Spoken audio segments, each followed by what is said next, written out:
Marami na rin sa atin natuksong gayahin, pati na ang kanilang kakaibang hairstyle. Ang good news, hindi na raw kailangang dumayo pa ng Korea para lang magkaroon ng Korean look. Dahil dito lang sa Metro Manila, pwede nang magkaroon ng hairdo ala Koreano o Koreana sa tulong ng mga authentic Korean hairstylist.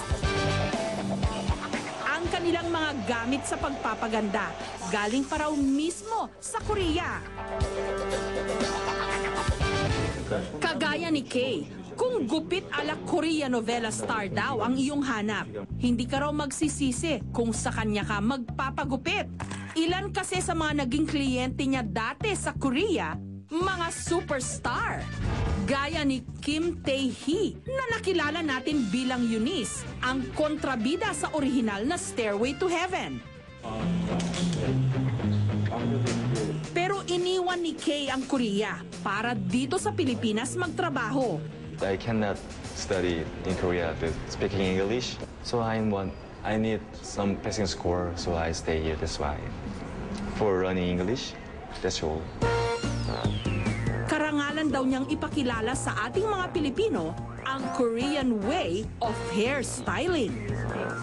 Korean try to like this. Like this. Much better, more natural, and then sometimes this onion part, like this.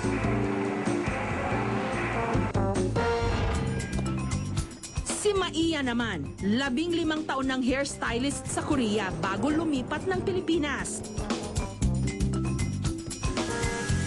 Labis naman daw siyang nag-e-enjoy sa panggugupit sa mga Pilipino. Kahit pa kakapiranggot lang daw ang alam niyang Ingles. 제가 머리를 해줬을 때 되게 반응들이 너무 고마워하거나 이런 느낌을 받았을 때 그 부분에 대해서 되게 행복을 많이 느끼고요. 그리고 여기서 한국 스타일을 소개하면서 제가 한국을 더 많이 알릴 수 있다는 것도 좋고, 저희가 이제 필리핀에 대해서 그 부분을 많이 배우게 되기 때문에 그 부분을 많이 좋은 것 같아요. Mabuti na lang at unti-unti na rin daw siyang natututong managalog. Salamat po, kuya. Nung dagsain ng mga Koreano ang Pilipinas, parang kabuting nagsulputan ng iba't ibang mga Korean establishment, katulad ng groceries, restaurants, at ngayon naman, mga beauty parlor.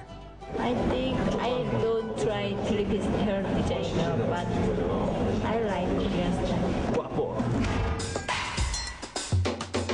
Si Kit Kat, matagal na raw humahanga sa estilo't ganda ng mga Koreano, lalo na sa buhok ng kanyang idolong si Tiffany ng Korean girl group na Girls' Generation. Gusto ko yung medyo short hair, yung mga like shoulder length or above shoulders, tapos medyo layered siya. And then yung bangs, di ba yung mga Koreans kasi, yung bangs ng mga girls, medyo mababa, pero hindi naman siya na hindi natatakpan yung mata. Dati pa raw niya gustong gayahin ang hairstyle ng kanyang idolo, pero nag-aalangan daw siyang ipagupit ito kung kani-kanino lang. Hanggang nabalitaan daw niya ang magic touch ni Maiya. Ipinakita lang ni Kit Kat kay Maiya ang picture ng gusto niyang hairstyle. At kahit limitado ang kanilang usapan, naintindihan naman ni Maiya ang gustong estilo ni Kit Kat.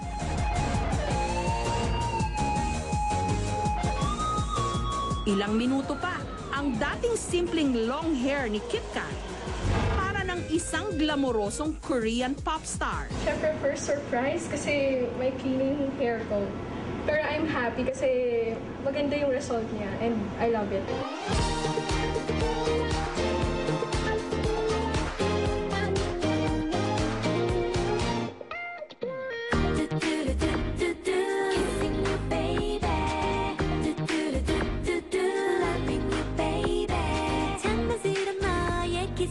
Susunod, para subukan ang galing ng dalawang lahi ng manggugupit, pinaayusan namin